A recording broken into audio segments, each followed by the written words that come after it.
One of the biggest moments in Power Rangers history, as well as one of the most hated, is the legendary battle. The one moment during Power Rangers Super Megaforce where all the returning Power Rangers came back. Although it is hated by fans and loved by a general audience who just saw Mighty Morphin almost 30 years ago, still mad? That battle had a lot of hype leading up to it. A lot of rumors, news, teases, trailers, just a big hype train for nothing. Honestly, the hype of the legendary battle was more exciting than the battle itself, so let's talk about that.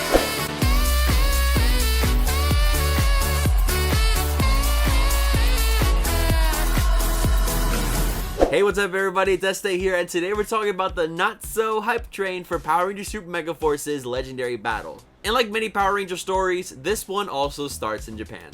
Kaizoku Sentai Gokaiger is the 35th season of the Super Sentai series, and celebrates the 35th anniversary of the franchise. In the past, anniversaries were treated with a special team-up movie, with the new team crossing over with the select number of returning Sentai members, usually alongside their original actors as well. And luckily enough, the Super Sentai anniversaries and the Power Ranger anniversaries kind of align with each other, so we see a lot of shared elements. Gal Ranger was the 25th anniversary season, and they had their Gal Ranger vs Super Sentai movie with a veteran Ranger team.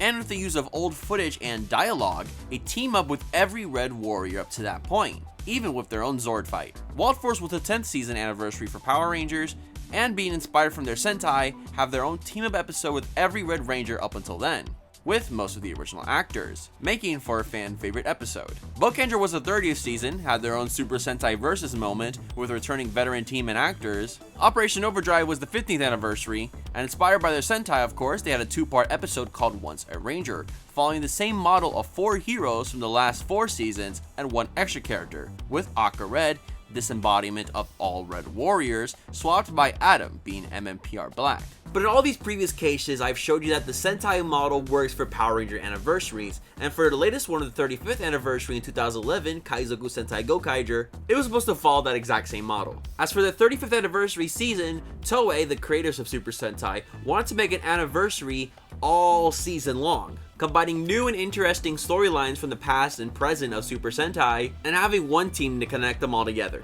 Having just had success with 2009's Kamen Rider Decade, a series where the protagonist moves through alternate dimensions and meets the previous rider in each one, having the ability to transform into them, and of course it also being the 10th anniversary of the Heisei era of the show, it featured anniversary concepts and cameos from previous writers of all season. Gokaiger was supposed to be the evolution of that by having a series that unites all the Super Sentai timelines, making them canon and in one big universe. Having a new team of heroes being a group of rogues who use pirated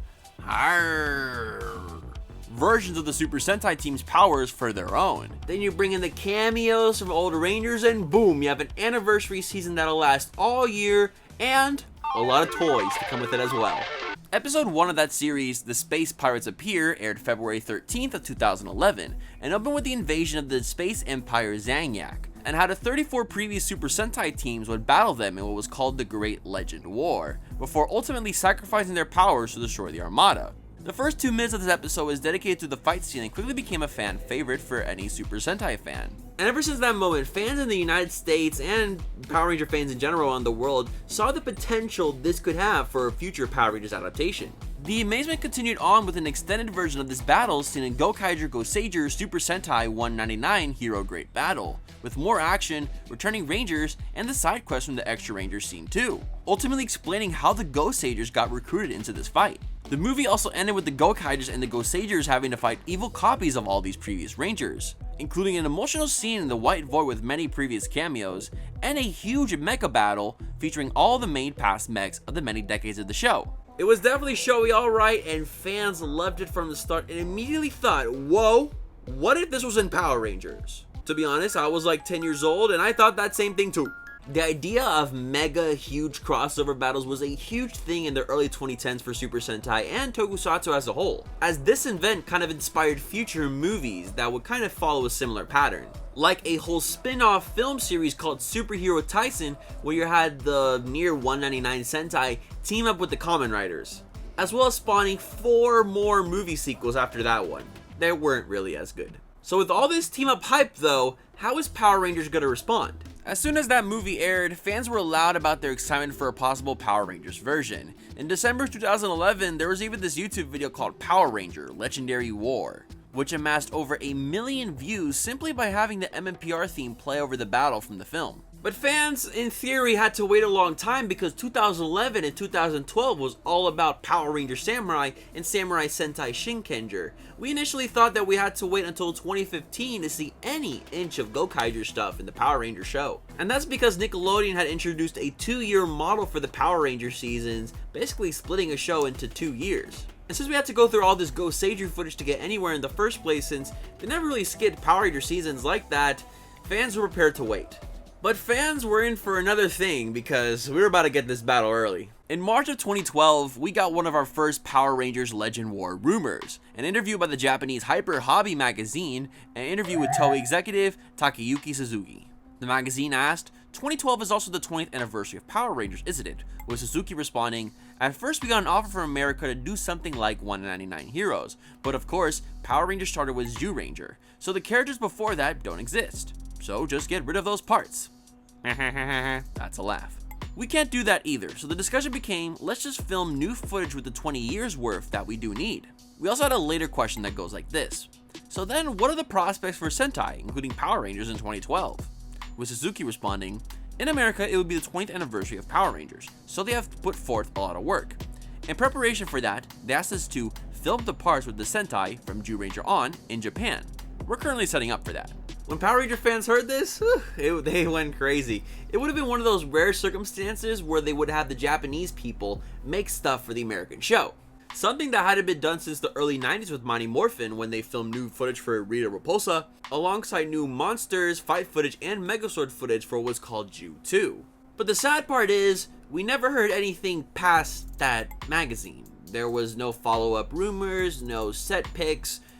The Japanese just didn't do anything. No reason was stated publicly, of course, because why would they say that? But my Power Rangers theory is that inflation was probably a big deal. In the 90s, it maybe wasn't that expensive to film stuff in Japan and then put that stuff over to America. But this was the early 2010s.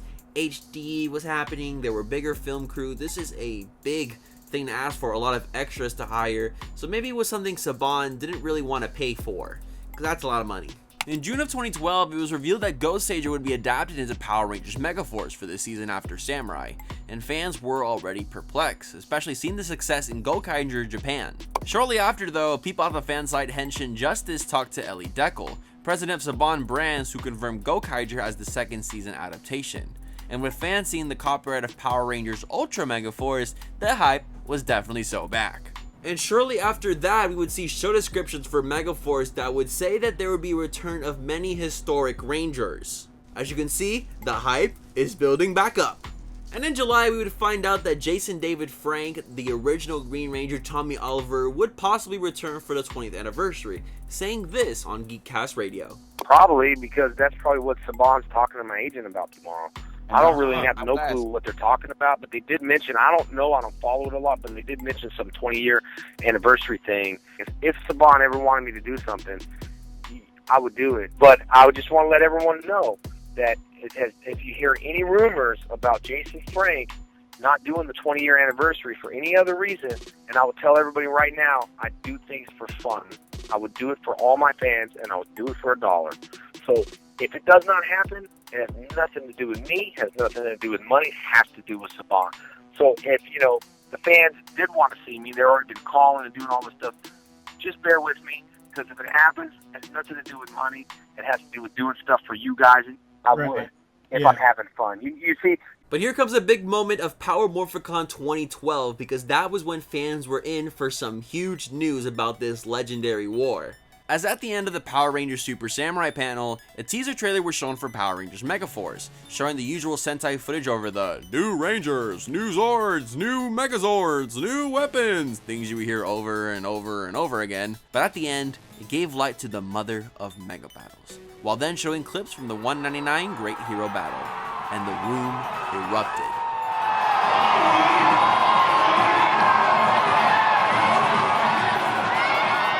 You could definitely hear the excitement fill up the room. It was definitely one of those you had to be there moments for Power Rangers fandom.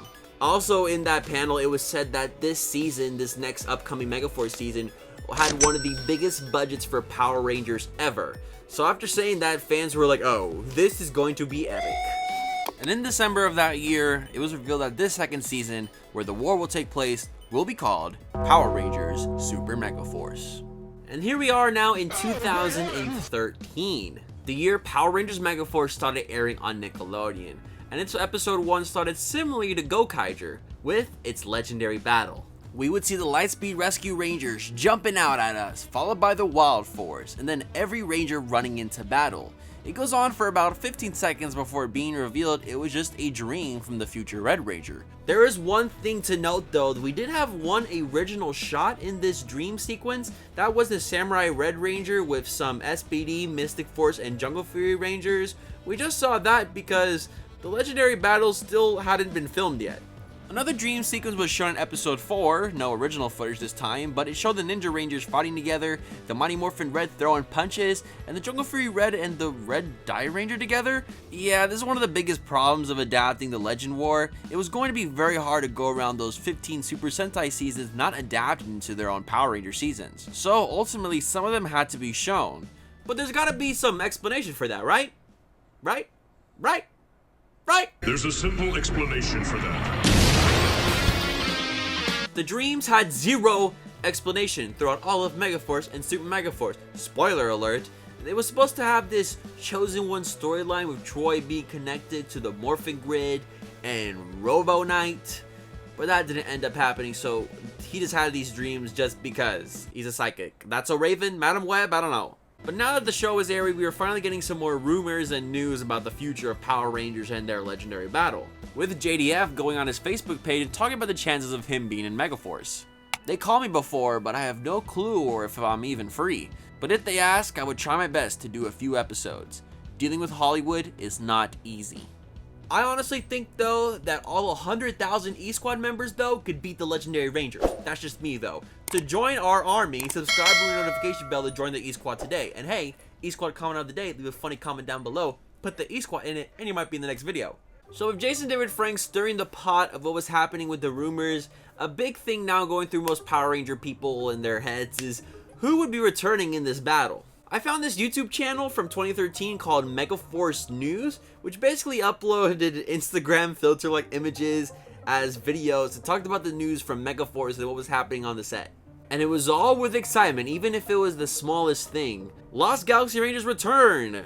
I guess that statement was partly true, Legendary Ranger mode. Wild Force Black costume spotted. Cool. Saban reconstructing Time Force weapons.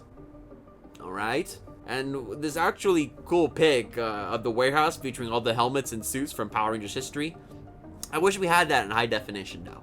There was also pics from Jason Smith, Red Jungle Fury, and Ciara Hanna, the Yellow Ranger from Megaforce. They were dating, apparently. Aww. And then look, we have this picture right here. Very big news. Picture of Walter Jones, the original Black Mighty Morphin Power Ranger, hanging out with Ciara Hanna's, Geo Yellow Megaforce Ranger, ex-boyfriend Clayton Johnson. Confirming Walter Jones is in New Zealand, obviously filming Megaforce. Zack returns 2014.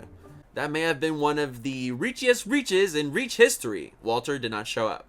Okay, but back to the actors, because seeing the landscape of all the Power Rangers actors seen throughout history, we obviously can't fit all of them into one episode. But believe it or not, surprisingly, the list of actual fan invites was much smaller than fans thought. We did have some Ranger actors taking advantage of the situation and possibly teasing their return. Like this picture of Christopher Kamen Lee in Space Red, who had posted a pic of him holding an In Space Red Megaforce card. We had Roger Velasco in Space Black making a post that said, "Black is back. It's where it's at." No confirmation and bro did not show up. Operation Overdrive Black Ranger, actor, rapper, and YouTuber Samuel Benta said, a certain show has requested that I come back. What could it be? We had Blake Foster, the original Blue Turbo Ranger, who said he was gonna come to New Zealand. And apparently they were looking for ASJ, the original Red Ranger, to come back. What do you mean looking for him? You couldn't find him? Where was he at? At war? Wait, actually he was. But then we had our first confirmation with Naji the Tej, who said the Samurai cast would return to film new scenes. Something that didn't happen, except for 2 of them. But besides people who teased the reveal, there was also people that said, hey, I'm not coming. We first have the Lightspeed Rescue Titanium Ranger, the first American exclusive Power Ranger, Red Fisher, who said this on Twitter. Guess who was invited to do a cameo on Power Rangers Megaforce and then uninvited the next week because of budget restrictions? Hashtag major letdown, hashtag titanium. And there was also a deleted video now about Karen Ashley who said that, hey, I'm not coming either. They basically wanted us to fly and leave our situation for, 5 days, and the kicker was they only wanted to really pay us for 2. And the amount that they wanted to pay us for the 2 days, in my opinion, this may not be anybody else's opinion, was not enough for me to leave, because I would lose money. Point blank, period, whatever. Ouch, that really hurts. And hey, I know there's a budget. I know we can't fly every single Power Ranger out. But for the people that do fly out, they should be treated and compensated correctly. That's what I think. And a lot of her Mighty Morphin teammates also felt a similar thing. Like David Yost, the original Blue Ranger, who definitely had one of the biggest ouch messages, saying Megaforce equals not for me. They lost me when the offer started with Dear Power Ranger and had several grammatical errors. Hashtag done with abusive relationships. And that hashtag there was kind of like a reference to what happened in the 90s, because David was verbally abused by a lot of people on this set, especially during the time of Power Rangers Zeo. At that point, he was done with it and left the show prematurely. Steve Cardenas, who played Rocky, had this to say: the offer was too low and there's just not a lot of character development. Just basically going to be a background as an extra. I would have loved to do it, but I could possibly take the amount of time away from my business for that little amount of money.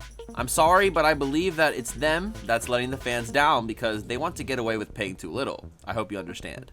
Time Force Pink Aaron Cahill said this: oh no, I don't want the fans to be upset with me. I truly want to do it, but the show is not union anymore. The bottom line is I can't risk union status to do it.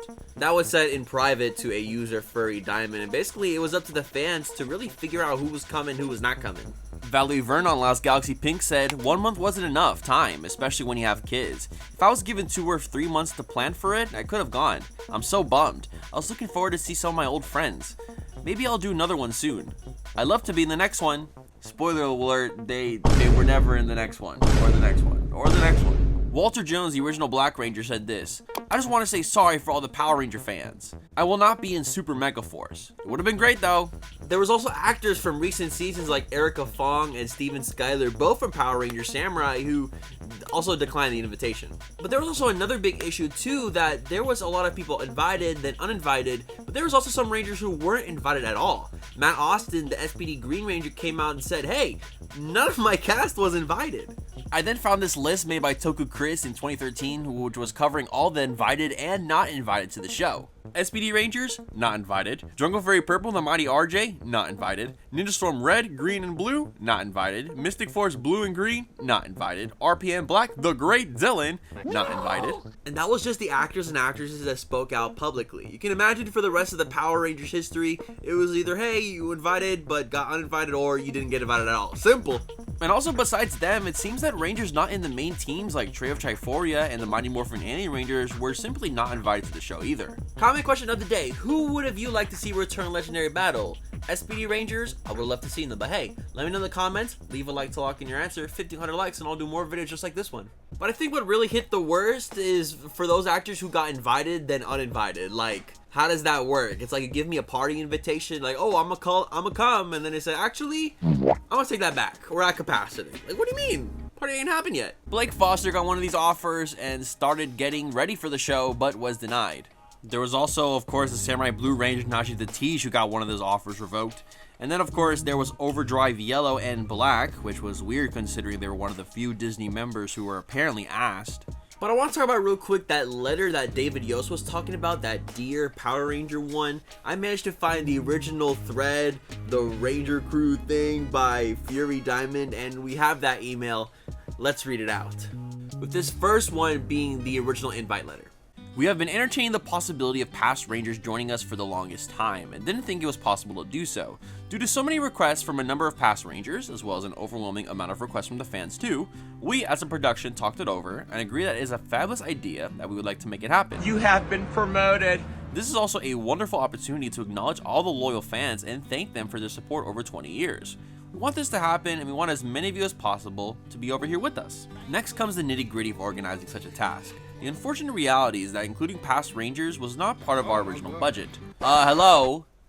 I think that in itself is a big problem because they said in PMC 2012, this is one of the biggest budgets that Power Rangers are going to have. They knew a war was coming, a battle was coming. They should have at least separated some of the budget to bring some people back.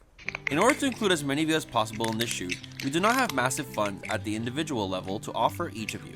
We do hope that you bear this in mind when you consider our offer. The travel would depart LA on approximately May 22nd and arrive in New Zealand on May 24th.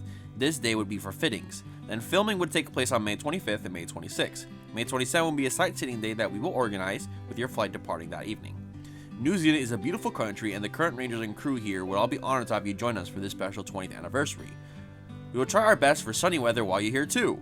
What? What is that PR ass message? I mean PR, I mean press relations, public relations. We truly wish that we were able to offer you more, and we hope that you will still consider this opportunity to join us as a Ranger once again. It'll be a tremendous to welcome you here. Wow, so really they were saying off the bat, sorry, we can't pay you anything, I'm sorry, I can't pay you much, but hey, please come, the fans will love it, and we love you in New Zealand, and it's sunny, and you're gonna love it. Come on, man. But next, we have to decline the take-back invitation letter. Let's check it out. Dear Power Ranger, thank you for your patience as we've been organizing our anniversary episode and sorting out the details of cameo appearances by past Rangers. It is quite a massive undertaking, as you can imagine. We were genuinely overwhelmed and overjoyed to have such an enthusiastic responses to our request to you, as to which of you would be available and interested to join us in New Zealand for the filming of our anniversary episode. After 20 years of Power Rangers, it is clear to see what this show means for the fans, but it is also quite the honor to hear what this show has meant to you, our Rangers. Therefore, it is with tremendous heartbreak that I have to tell you that due to immense number of positive response to our inquiry to you all, we are not able to bring all of you to New Zealand to join us for this anniversary. Please understand that this is strictly a budgetary restraint, as we truly wish we were able to accommodate all of you in this celebration. There were so many of you who said yes. Honestly, there were many more than we ever anticipated. It is a hard decision and disappointing for us all. There were so many more candidates that we were prepared for. Due to the great response, we hope that sometime in the future, we may be able to do another event and welcome you back as a Ranger. We wish you all the best for future success. Please stay in touch. Wow, that was heartbreaking. And honestly, were there other chances? Yeah, maybe like in Dimensions, in Danger, that Ninja Steel special. But honestly, like that was good for getting Disney Rangers in there. But there was some people who were already back in Legendary Battle, back in that Ninja Steel episode. So, I don't know, man. That sucked. But none of this really matters, this whole Ranger, which one's coming, which one's not, because JDF, man, the original Green Ranger, he's coming back. Jason David Frank uploaded a 3-minute video on May 6th to his YouTube channel. This AMV-like edit of Tommy's moments on the show, ending with the text, "What's next, Tommy?" While also in another post, canceling his con appearance for Puerto Rico Comic Con that year. I mentioned this because I was going to Puerto Rico Comic Con that year, and I was going to meet JDF, and when I found out, I was like, oh man. But then when I found out what happened next, I was like, oh man. I met the travel channel guy instead. I forgot his name. But after a bunch of speculation, cast selfies, behind the scenes pics, we finally got what may be one of the biggest Power Rangers internet moments ever. At least to me, personally, my opinion. And one of them is this picture posted by JDF, showing himself as the Green Ranger. Notice that green helmet got that silver stripe from Dino Thunder? We got some of the Samurai cast, In Space, Lost Galaxy, and in the background, hundreds of extras as Power Rangers. And then we have this second photo, which to me is a lot more iconic. It's Tommy giving Mike the Green Ranger Dragon Shield. Albeit, this was never in the episode and just for fun, but this, to me, is the epicenter of hype for Legendary Battle. After those pics were posted, we were for sure knowing who was coming back to this special. We had Jason David Frank, who played Tommy, the Mighty Morphin Green and White Ranger, Zeo Red, Turbo Red, and Dino Thunder Black. We had Selwyn Ward. We had Selwyn Ward, first black leader of the Power Rangers, who played TJ Turbo Red and In Space Blue. Patricia J. Lee, who played Cassie Turbo Pink and In Space Pink. Danny Slavin, who played Leo Lost Galaxy Red. Reggie Roll, who played Damon, Lost Galaxy Green, Melody Perkins, who played Villain Astronema in Space, as well as Carone, Lost Galaxy Pink, Sean Johnson, who played Carter, Lightspeed Red, Allison McInnes, who played Dana, Lightspeed Pink, Jason Font, who played Wes, Time Force Red, Hector David Jr., who played Mike, Samurai Green, and Brittany Pirtle, who played Emily, Samurai Yellow. And in the coming weeks after that, we would see more and more pictures from this set of what's going on, who's coming back. We even got this one of, you know, Tommy with all the legendary Rangers, and we see Titanium in the background. What's up with bro's helmet though? His little piece is showing. What is that called? Mouthpiece? But JDF in the months after would begin to post videos too, like the time with the previous cast, script readings, looks into the Power Rangers warehouse, and ultimately clips of the legendary battle behind the scenes. But all of this was teases though, as this was all marketing for his future documentary series, My Morphin Life, coming in 2014. So as soon as we saw those pics, everybody was being hyped for what's to come. But also fans were already starting to complain from the start, like that silver stripe that Jason's helmet has. They wanted that gone for some reason. I thought it was cool personally. Also, like Mighty Morphin Yellow, like they had a skirt, they had to digitally remove the skirt. People were already like pinpointing certain stuff. But definitely news had gotten scarce by the end of 2013. However, we did get word though that the final episodes of Megaforce would air early in the country of France in the month of October. And that showed the series ending with the Armada invasion and the Megaforce Rangers running from that, which is very similar as seen in Gokaiger episode 1 as well as the 199 Great Hero Battle. November would continue the hype train for the anniversary though in New York City for the Macy's Day Parade. And funny enough, throughout my research, I found out in this time period that Simon Cowell of American Idol and Shrek was singing the Power Rangers theme song for $1 million donation from Haim Saban, owner of Power Rangers. What? Go Power Rangers. Coming into 2014, the first episodes of Super Megaforce didn't really contain any more dreams of a legendary battle, only focusing on legendary ranger modes and cameos from the Red Samurai Ranger and Red Jungle Fury Ranger. But you know, new year, we had licensing expos, toy expos, and in these little like press exclusive conventions, they do show some trailers. So we did have a trailer for what was coming up at Super Megaforce, and we saw some of the legendary Rangers there and them taking off their helmets. Cool walking stuff, like it's Baywatch. But there was more waiting that we had to do because I don't know how I forgot to mention this in my Power Rangers in the 2010s video, but there will usually be a 6-month break between Power Ranger episodes. What the fuck? Yeah, I know there's like mid-season finales or whatnot for shows, and you'd have to wait maybe like 2 or 3 months, but 6 months? Yeah, they would air the first 9 episodes up until like April, and in September they would pick the show back up. But of course, August is usually the year of the Power Rangers convention Power Morphicon, in which we got a special clip from this final episode, Legendary Battle, in which we see Tommy Oliver channeling into the White Ranger powers to save a kid from a falling car using the help of his lucky sword, Saba. A new trailer would come up on the internet shortly after, even though it didn't really hype up the Legendary Battle specifically, just future episodes of the show.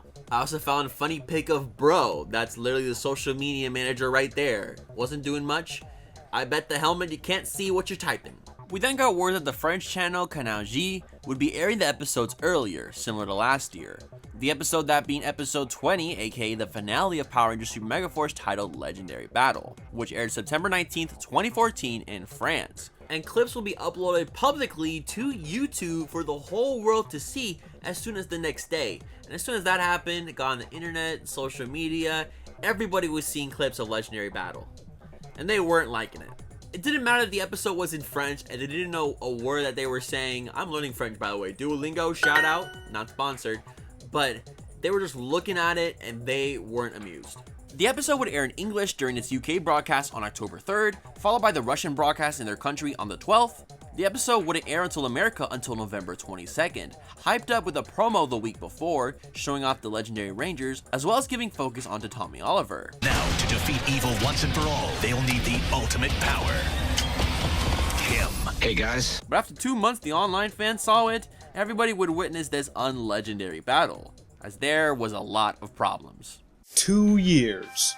A 2-year-long wait for a rushed mess of a finale. You know, definitely some great things about Super Megaforce, but overall somewhat disappointing. After hearing this for 2 years and even having JDF say this is going to be epic, this was a massive letdown and I think a massive kick in the face to all Ranger fans. But oh man, that final act. Rushing through the one thing that all of us were waiting to see. Overall, it was what I expected. It was going to be bad. It was only going to be 2 minutes legendary battle. Wow. Man. There's so much wrong with the season that they could have done so much better, and I'm so happy it's over. The thing is, Super Megaforce, there is no season that had as much potential as Super Megaforce, and it failed so badly. This episode did not really impress me at all, because they could have done a much more original final battle than the use of footage from Super Sentai 199 Great Battle. I was seriously watching the final battle in awe, but it was just over so soon. Holy cow. I give this season a 0 out of 10. Period. I, for one, have written down all the sins that the Legendary Battle has done. I did a whole video about Legendary Battle, but hey, let's just recap. Robo Knight showing up randomly. A few episodes earlier, Robo Knight kind of like died and give his powers to the new 6th Ranger Orion, but he was there. The only original footage for veteran teams was Turbo and Samurai, like new fight scenes. Megaforce original fight didn't team up with any Legendary Rangers, and they were just talking, shooting one-liners. The only times we would see these Legendary Rangers outside of suit really was when they're saving people, and even that was kind of weird. Nice names. A few Legendary Rangers don't even get to speak in this special, like Damon in Lost Galaxy or Emily and Mike of Samurai. There was no new Sentai footage shown to the American audience at all. Maybe there was one or two, but most of the shots that we saw in Legendary Battle was stuff that we've seen in Troy's dreams throughout all of Megaforce, as well as stuff from promos and leaks online. Like, everybody already knew what was happening. There was no new Tommy Oliver fight footage, and I think, if I remember correctly, they used Tommy's grunts over a group of Ninja Storm fighting. What? Are you serious right now, bro? And a lot of people quickly talked about the missing teams, the wacky continuity, like the Robot Rangers, like why were Turbo and in space there, or were those the Robot Rangers? Mystic Force only having the main 5 Rangers, Ninja Storm only the main 3 show up. Like what happened to like most of the 6 Rangers and the extra Rangers? People were asking a lot of questions for a company that didn't really care. Like, yeah, I assume they care a little bit because, you know, they were trying to message all these people and trying to fit as much as they can to the budget, but it was a mess, ultimately. But the biggest problem here was the length of the fight. The Legendary Battle sequence was 6 minutes long, and yes, you can argue that the Gokaiger battle was also a 6-minute sequence, but that was all action. With the Legendary Battle's 6 minutes, more than 4 minutes of it was talking in helmets and posing, and less than 2 minutes were used for actual battling, ending with the Rangers becoming orbs of light in space. Now this is ridiculous. That's probably the biggest sin. Why did the Rangers just... Is this a mass teleportation? Like, why are they teleporting throughout space? I think they were screwed from the start, honestly. It probably does take a lot when you're trying to use this Japanese footage and change the context of it a little bit, because their battle happened at the beginning of the series, this happened at the end of the series. You have to juggle, oh, this Legendary Battle fight at the end of the show, but also this is the end of Super Megaforce and Megaforce, so we gotta wrap up these characters too. It's a lot. Everything before Legendary Battle in the episode was just more invasion, more fights that could have been done in the previous episode. It just had this one dedicated to Legendary Battle. It was a mess from the beginning, but trust me guys, it's not over yet. We got a bonus hype train! It was announced on November 21st that an extended version of the Legendary Battle would be coming to sister channel Nicktoons on a Monday, November 24th from 11 p.m. to 12:15 a.m. How late of a time to show an episode that's supposed to be one of the biggest Power Ranger episodes ever, an extended version at that, on the sister channel that nobody watches. Nicktoons is literally where Nickelodeon sent Nicktoons to die. Trust me.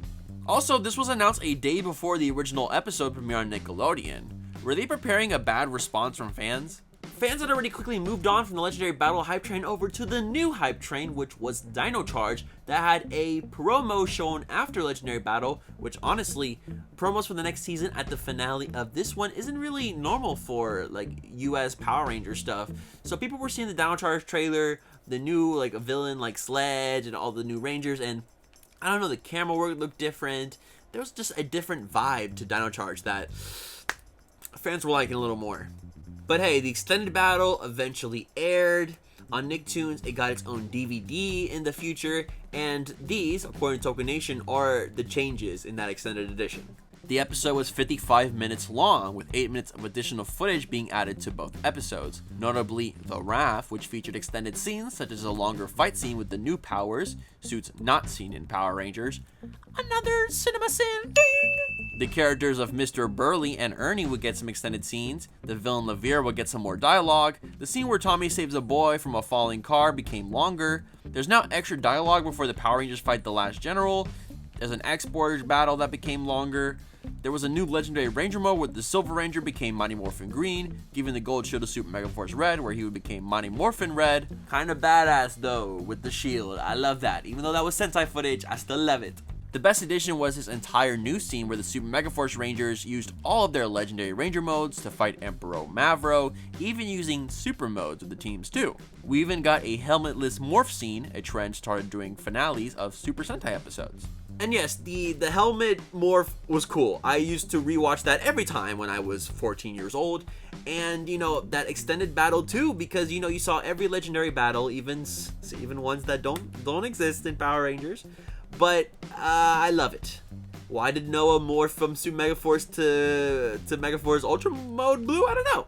But in terms of the legendary battle itself, we only got extra footage of the legendary rangers putting on their helmets, including dialogue for Corone of the Lost Galaxy Pink Ranger, where she says, "I love being a Power Ranger," as her face morphs into the villain form of Astronema. Wow, what an addition!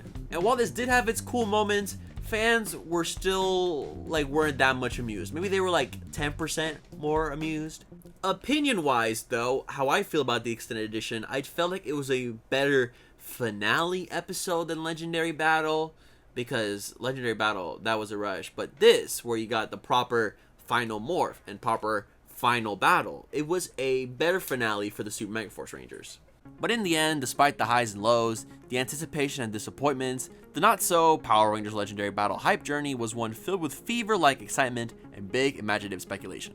From the initial buzz of the Gokaiger series in Japan to a hopeful whimpers of a Power Rangers adaptation, fans rode a roller coaster of emotions for multiple years, rumoring and guessing who was going to take part. The eventual airing of the Legendary Battle, while not without its flaws and shortcomings, marked a significant milestone in the franchise's history. As the dust settled and the chatter quieted, one thing remains certain. The Power Rangers legacy definitely does endure, albeit breaking the fans' hearts. I even asked on Twitter if the Legendary Battle was worth the hype, and I got some good responses. Wee Knight says 2 whole years of promising something on par or beyond Sentai 199 just for it to be 2 minutes of probably the worst edited footage was not worth it. He of the Void said no, not at all. It was absolutely anemic because Saban refused to pay the actors what they were worth. Shadow Ray 22 said most of the battle was spoiled in Troy's Dreams and Megaforce, and the new stuff was just posing on clips and taking off helmets, just for them to put them back 30 seconds later. Aquavic said, I remember being upset that it was so short, and then they announced the extended version, only for it to just be a merge of the episode before with a little bit extra scenes. And Not Dex said, massive letdown. 2 years. 2 years of build up for something most of us had already seen, not just from Gokaiger, but from Troy's Dreams as well. What did his dreams even mean? Why could they defeat all the big bads on their own, but the leftover grunts require extra help? True. Facts in the comments. But this comment from Tabby was probably the only positive one I seen. They said, the part's actually about Super Megaforce. Yes, it was an insanely epic finale for them. The actual battle between simply fighting grinders killed the mood. Would have been more sentimental if they only kept the cameos of them saving people with no battle. And this is probably the most true one. But viral moments aside, as we reflect on the Legendary Battle, I like to think that, hey, maybe the journey was much better than the destination. Big shout out to Heirloom and Daniel Pika for their input on this video. It was great help, as well as a big shout out to Toku Chris for all those Toku Nation articles throughout the years. It was great to put a timeline together. Thank you so much for watching, liking, commenting, subscribing. Hey, have a good morning, evening, afternoon, wherever you're at. And of course, and as always, stay awesome, everybody.